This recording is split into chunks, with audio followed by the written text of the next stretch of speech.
అధిక బరువును వదిలించుకోవడానికి వ్యాయామం ఓ చక్కటి మార్గం. వ్యాయామం అనగానే అందరికీ గుర్తొచ్చేది సులువైంది నడకే. అయితే నడక అనగానే చాలా మంది కిలోమీటర్ల కొద్దీ నడిచేస్తూ ఉంటారు. కానీ అది సరికాదంటారు నిపుణులు. నడకను ఒక వ్యాయామంగా సాధన చేయడానికి ఓ పద్ధతి ఉంది. దాని పేరే 6 రూల్. వార్మప్ చేయడానికి, నడవడానికి, నడకను ముగించడానికి మధ్య ఈ 6 రూల్ని పాటిస్తే మంచి ఫలితం ఉంటుంది. బరువు తగ్గడానికి ఎంతగానో ఉపకరించే 6 రూల్ గురించి ఇప్పుడు తెలుసుకుందాం.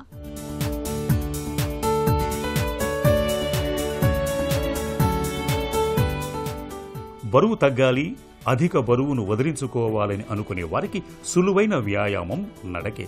అయితే కేవలం కిలోమీటర్ల కొద్దీ నడుస్తూ వెళితే చాలా అంటే కాదంటారు నిపుణులు. దానికి ఓ పద్ధతి ఉండాలంటారు.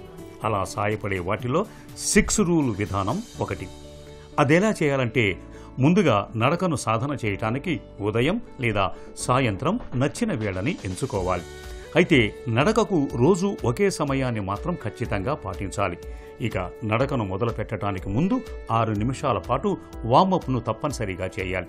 తర్వాత 60 నిమిషాలు అంటే గంట పాటు వాకింగ్కి కేటాయించాలి. చివరి 6 నిమిషాలు సేద తీరాలి. ఇలా ముందు 6 నిమిషాలు వార్మప్, తర్వాత 60 నిమిషాలు వాకింగ్, చివరగా 6 నిమిషాలు సేద తీరటం. ఈ 6x6x6 విధానం ఒక క్రమ పద్ధతిలో బరువు తగ్గటానికి సాయపడుతుంది. వార్మప్ అనేది శరీరమంతా రక్త ప్రసరణ చకచకా జరిగేలా చేస్తుంది. ఒంట్లో ఫ్లెక్సిబిలిటీని పెంచడంతో పాటు గాయాల పాలు కాకుండా చూస్తుంది. తర్వాత చేసే వ్యాయామం ఏదైనా మరింత ప్రభావవంతమైన ఫలితాలు చూపించేలా చేస్తుంది.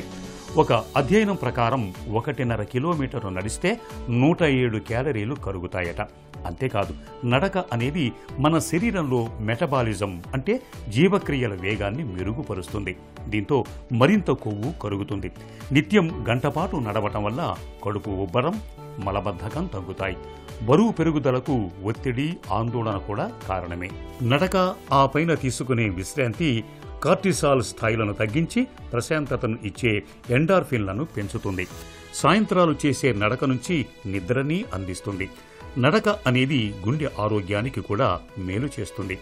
అయితే గంటపాటు ఏకధాటిగా నడవాలంటే బోర్ కొడుతుంది అనిపిస్తే కాసేపు వేగంగా, తర్వాత నెమ్మదిగా ఇలా మారుస్తూ అయినా నడవచ్చు.